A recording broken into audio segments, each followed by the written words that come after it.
ahead a little bit in the story here, skipping past several events just to sort of get into the early new player experience of the game. And you'll see that the player, after various shenanigans, wakes up here in a cave.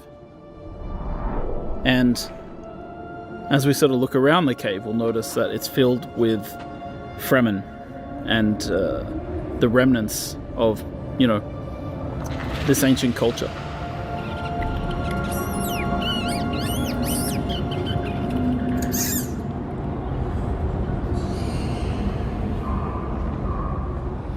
So now as the player takes their first steps in the world, they're really here amongst the dead. And so the first question they should be asking is, what happened here? Who are these people? And, this is just a place where we give players a little bit of time to adjust their settings, get a feel for the movement keys, and then move forward into the cave. And they'll stumble upon their first major interaction point, which is the Frem Kit.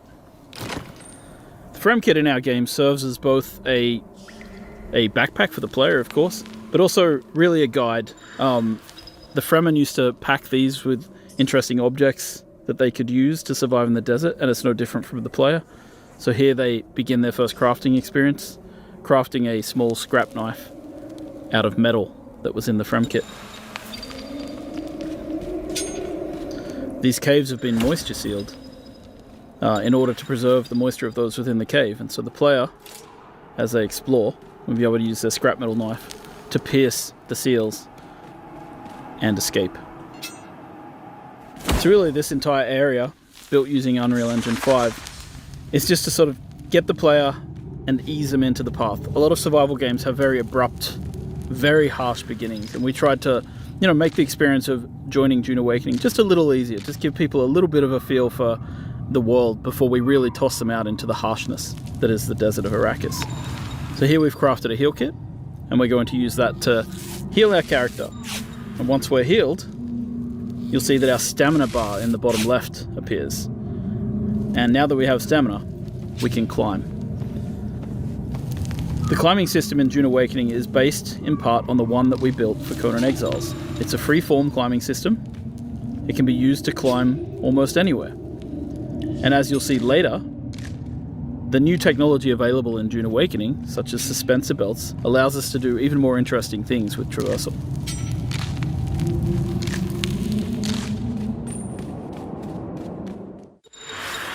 So once we've finished that first little section, we're jumping ahead, we're going straight into the harsh real world of Arrakis. And here are your first steps on Arrakis.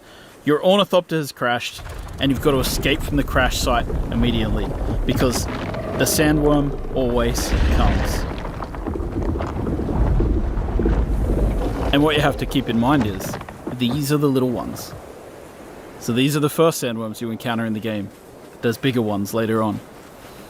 The other thing that you have to pay attention to as a player is sunstroke and heat.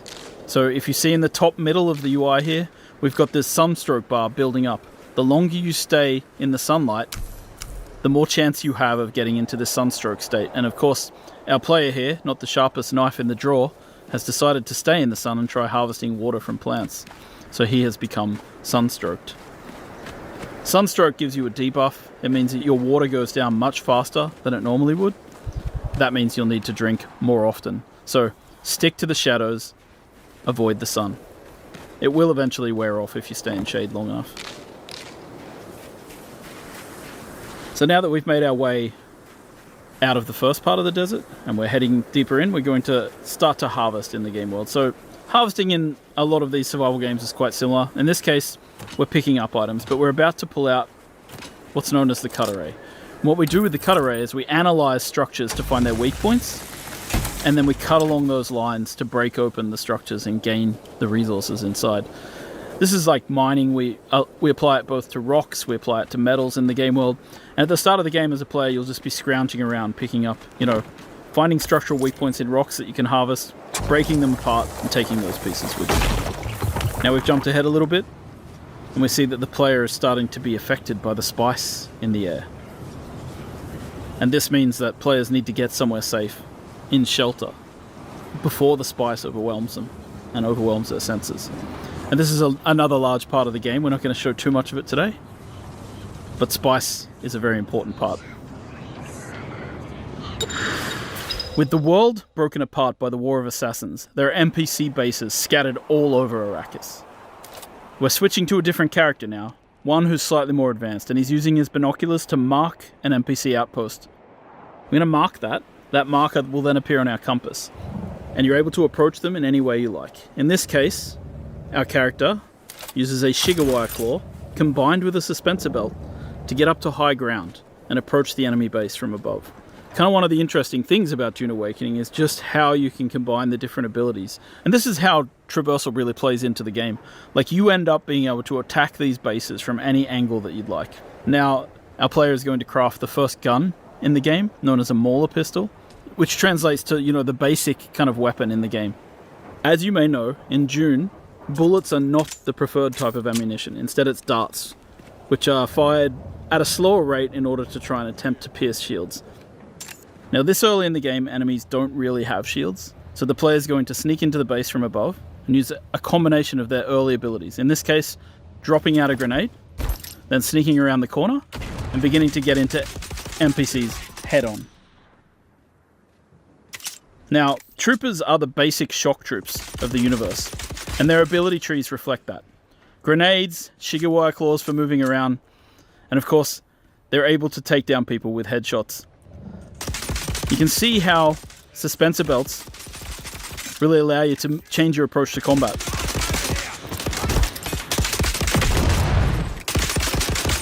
Dune Awakening is at heart a third-person shooter with melee and abilities. And it's the combination of melee, abilities, and range shooting that creates what we call combined arms in the game. Now, we've taken a fair bit of damage in this battle, so we're going to stop for a second to heal ourselves up with a bandage. Bandages heal over time, so you can't just heal yourself to 100%. You have to actually get into safety, get behind cover before you start using them. Now we're going to quickly switch to a slightly different character to show off more of the melee that we have in the game, because you're about to see that when a character gets in close, it's melee time. This character has Swordmaster abilities. First of all, the knee charge, which is about getting in close to do damage in combat, and then quickly setting up to a riposte, which allows you to parry and return massive amounts of damage to your enemy. Of course, later in the game, when enemies have shields, melee is a much more emphasized style of combat. And you see that when a player is not really equipped to handle ranged characters, they have to fall back on their abilities to get in close. Now, we've switched again. Now we're going to switch to a set of Mentat abilities. One of these abilities is known as Battlefield Calculation. Using Battlefield Calculation, the Mentat is able to calculate from anybody that they see what they're carrying and what they're wearing. I don't like the sound of that. Now we've dropped out our Hunter Seeker, and we're using our Hunter Seeker ability to take down enemies in the world really quickly. You hear that? Now obviously when you're playing with a friend, you want to combine your abilities and work together. In this case, the Mentat's able to point out to their friend where people are in the world and how much ammo and stuff they have. And you'll see that when enemies go down sometimes, they go into a down but not out state. It's up to you whether you execute them or continue to fight.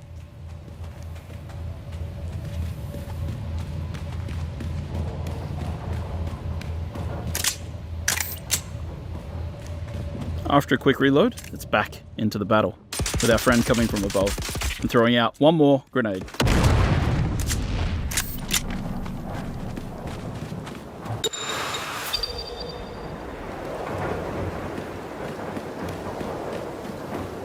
And once you've defeated your enemies in battle, sometimes you just gotta take their blood. In order to get water, the player's going to have to craft themselves this blood sack and this blood extractor and use it to harvest blood from their fallen enemies. Now, in our game, it's not always a good thing to just take blood from people. It's potentially bad and can only be used for certain things. Once you've extracted the blood, you can then of course drink it. As you'll see here, the player takes a big sip from their blood bag. But when they do that, it causes a debuff because the blood is not exactly pure, and drinking blood for water is not exactly a 1-to-1 scenario. So you'll see that our health bar got shorter while our water bar went up. And so being a blood drinker is not always looked upon in the right way. Of course, once you've played the game for a little while, you'll start wanting to build your own base. And the first part of that is placing down what we call a sub-fief console. A sub-fief console allows you to claim a small part of Arrakis as your own, but it does in turn mean that you'll start to owe taxes to the Emperor. So here we are with our building system, and you can see that we have two types of building here. We have the holograms, which show in the beginning. I call them Solido projections internally. And we have the way that you fill in, which is by holding down the mouse button in this case. So the cool thing about this is it allows us to have this cooperative building system. So you'll see that one player places out the Solido projections and the other player fills them in with the materials from their inventory. This is just a way that lets people play together and build together in an interesting and exciting way. We've seen through our experience with Conan Exiles that some people just love to build in these games. So we've created a system called the Blueprint Building System that allows players to save a copy of their base as one of these giant holographics. Then they can take them out into the world and place them out wherever they like and then rebuild. And we have another system in the game which allows you to take these, big architectural designs of your buildings and sell them to other players on the exchange. Once again, this is a way to quickly move your base around the world. If you've got a design you like, you don't have to, throw it out immediately. And it allows you to create these interesting masterpieces. It also, as you can see here, allows you to, if you're not artistically minded and you don't like building big bases, you can buy them from other players. Once you finish crafting a base, you want to fill it with all kinds of machines, fabricators, and refineries. And of course, harkening back to the blood extraction we just did, we've got the blood purifier. So what we want to do is take the blood from our blood sac and deposit it into the blood purifier, and over time it will refine into lovely fresh water, which can then extract into our litogens and carry with us out into the desert. While there's many varieties of fabricators that you can use to craft things in the game, one of the most exciting things is crafting yourself a vehicle. So we're opening the technology menu, and from here we're able to purchase the design for a sandbike. A sandbike is one of the early vehicles available to players in the game, and you can kit it out with different types of modules, including an extra seat, which allows you to bring your friends with you. So in this menu you can see we're fabricating ourselves a sandbike, and all the different parts of the sandbike have to be fabricated individually. So the player is going into the menu here, they're crafting different things which will make up their sandbike. And as you can see, it prints out in this kind of 3D printer type way, where all the materials are turned into these particles which then come together to form the different pieces of the sandbike. And you can see it sort of all happening in the background here. And if we go out into the world view, you can actually see the pieces forming up inside the fabricator. So a base with lots of these fabricators going is actually pretty cool and pretty busy. Once we've done, we jump back in, we pull things out of the queue, chuck them into our inventory, and then we use the welding tool to place out vehicle pieces. Now again, this is a cooperative activity. We've thought about multiplayer, so any other player could be working with you to place modules and pieces of this bike. And so we're going to assemble this bike, but of course when you work on larger vehicles and your friends are with you, you'll be able to work together to craft big things like transport ornithopters or sand crawlers. And so we're going to add the body to this, and we're going to add an extra seat just in case we want to bring our friend with us out into the world. Once the bike's been assembled and fueled up, you jump on and you can head out to explore the greater areas of Arrakis.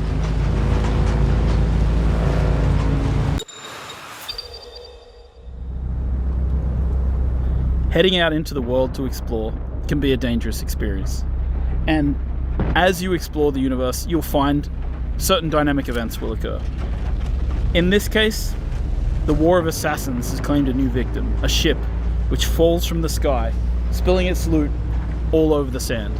So we head out there to see what we can get, to harvest and gather as much as we can. Of course, the problem is this is extremely visible to everybody in the nearby area. So people will be able to see this. And so in a PvP area, you might suddenly find yourself coming into competition with other players. In a PvE area, you might just find other people competing with you to get to the loot first.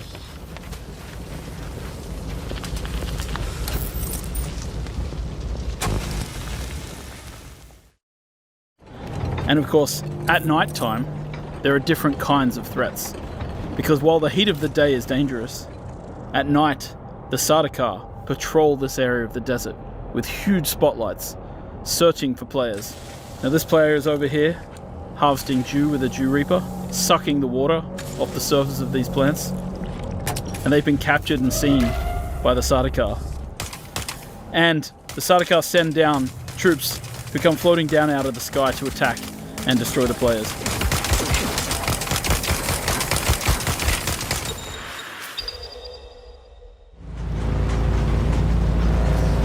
Now, of course, as mentioned, traveling on the surface at any time risks drawing a sandworm. But there are certain things which we've created to draw players out of their comfort zones. So in this case, there's a special type of sand here on the surface, known as flower sand. Flower sand, according to the books, is the softest kind of sand, and players can use it to refine it into a variety of different materials that they need for crafting. So you want to come out into the desert and you want to try and find flower sand, but you have to be wary and pay attention, because as you harvest, you risk drawing the attention of the sandworm.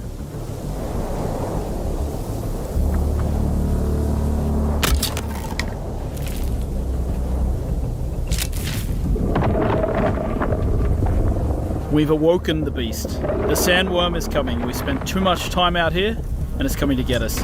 Now you can see in the middle of the screen the indicator showing us that the sandworm is angry and it's coming after us. And our only option now is to get back to rocky ground, or the sandworm's going to take us.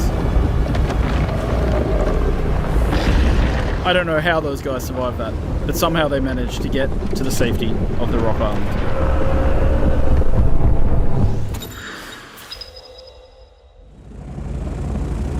Once you've crafted your first ornithopter, you'll be able to take to the air and your entire perspective of the world shifts. From here, it'll make traversing the world a lot safer because you can avoid the sandworms. It'll also help you to go out into the larger world of Arrakis.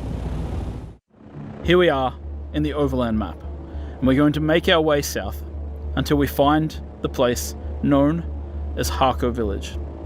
Harko Village is the current seat of the Harkonnen, after their city, Carthag, was destroyed in a nuclear explosion during the War of Assassins. There's more details like that in the lore of the game for players to discover and explore. So we're going to land at Harko, and we're going to explore the social space.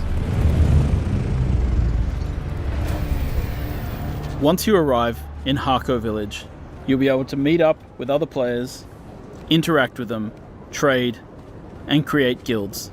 The game has a variety of social interaction mechanics, from emotes to grouping to a chat. Throughout Harko Village, you'll also interact with story characters, follow the main story. You'll be able to meet vendors who will sell you exotic items. They let you live. That is interesting. You'll be able to get a feel for how the factions are viewed in the world, and of course, you'll be able to swear allegiance to one of the major factions, the Harkonnen or the Atreides. Swear your guild's allegiance and begin to take part in the politics of the Imperium.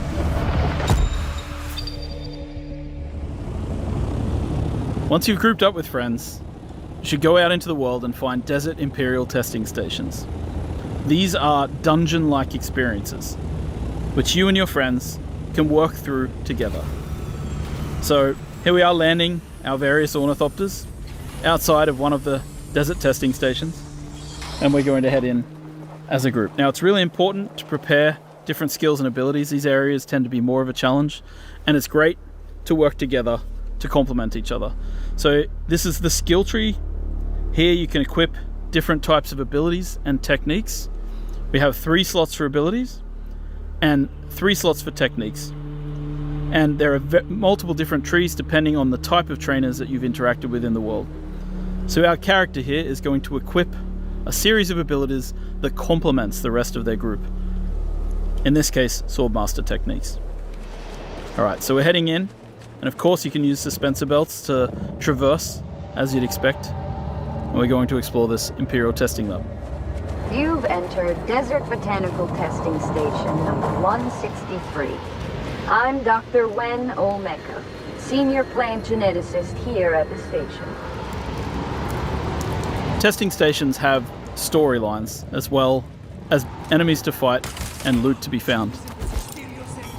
So you really want to go in here and enjoy the experience. Playing through with friends, working together, using different weapons and trying out different techniques.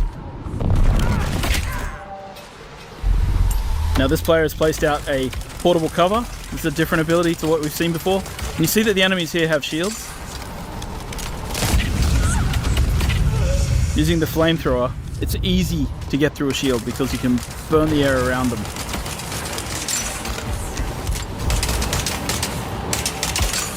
Now, of course, our characters are a little higher level than they were in the start of this video. So you're able to see that, yeah, we can take people down a little more easily.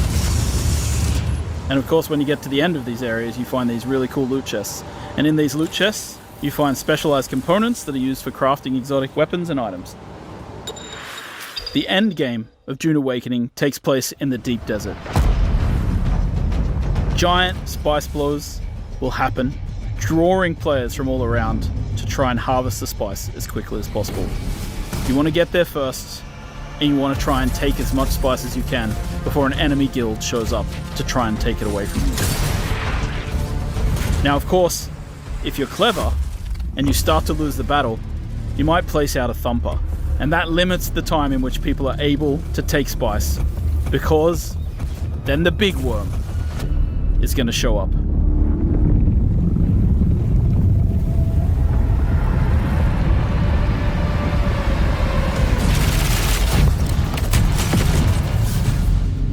Awaken.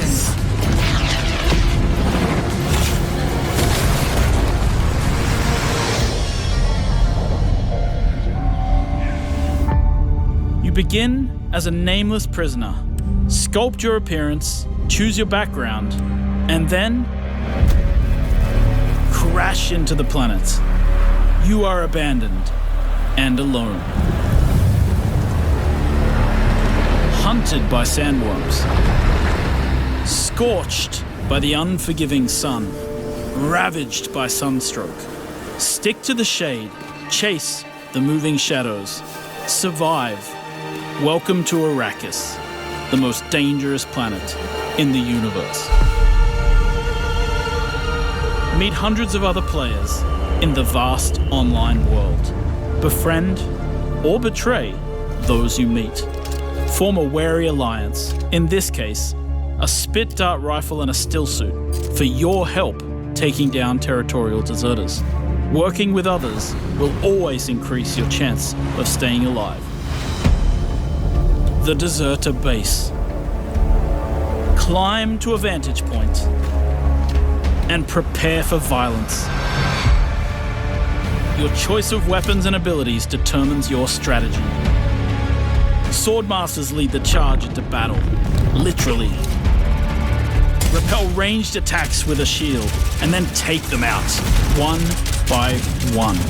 Deploy the Hunter-Seeker and kill from the shadows. Take what you can from the Fallen. On Arrakis, nothing of value is wasted.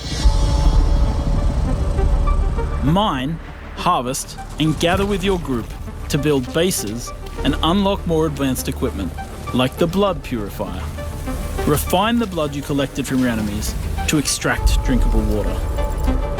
Craft improved equipment using fabricators. Replicate your bases in new locations with the blueprint system, and then sell blueprints of your architectural wonders to other players. Lead your group to become a guild. On Arrakis, a nameless prisoner can rise. Construct an ornithopter and take to the air. The world is yours to claim.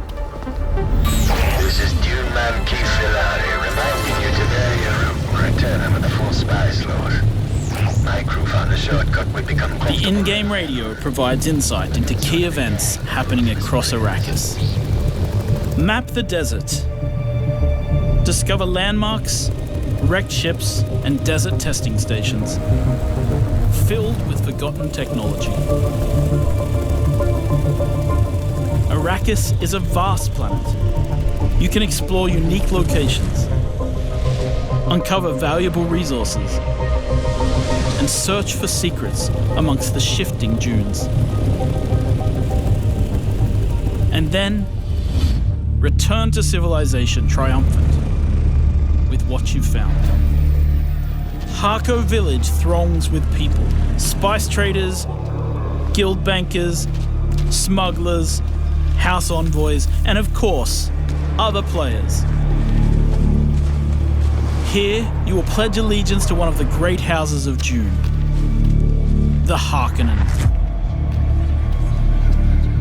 But remember, to play politics, you need power. And on Arrakis, spice is power. In the deep desert beyond the shield wall, hundreds of players scour the landscape, hunting for spice. Every spice blow has the potential to become a heated battle, with multiple guilds vying for the precious melange. Even when it looks like defeat is inevitable, those who understand desert power can awaken Arrakis itself.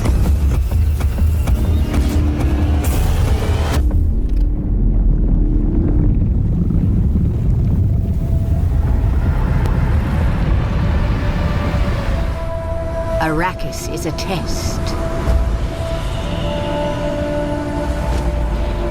Few survive it.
Arrakis is a test. Few survive it. But the humans that do, awaken.